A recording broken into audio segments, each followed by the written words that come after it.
بله برگردیم شادی روحی مادر دلسوز مهربان امسالی پدرکار مختار اوقات هستم فاطمه طالبان خواهد بفرمایید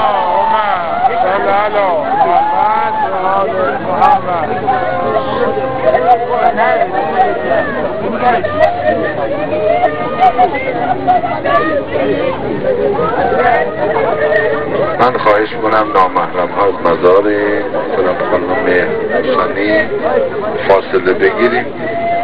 داخل قبر انشاءالله دوبار نگاه نکنیم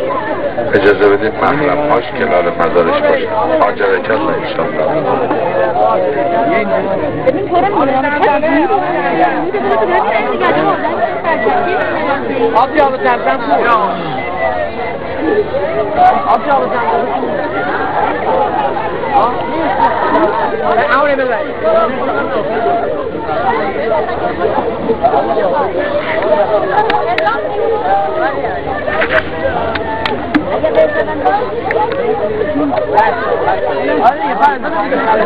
دیگه کارهای کامپیوتری بگیم یا زهرا یا زهرا یا زهرا من بازم خواهش میکنم نامحرم از مزار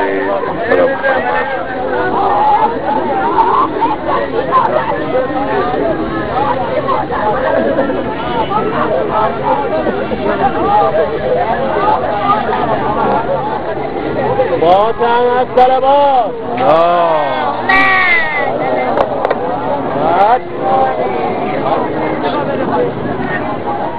یا رحمان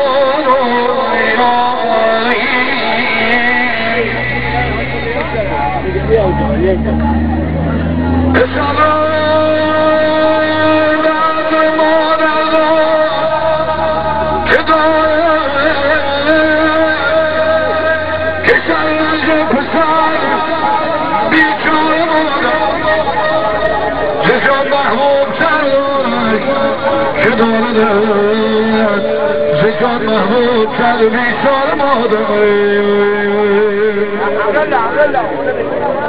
خدا مادرم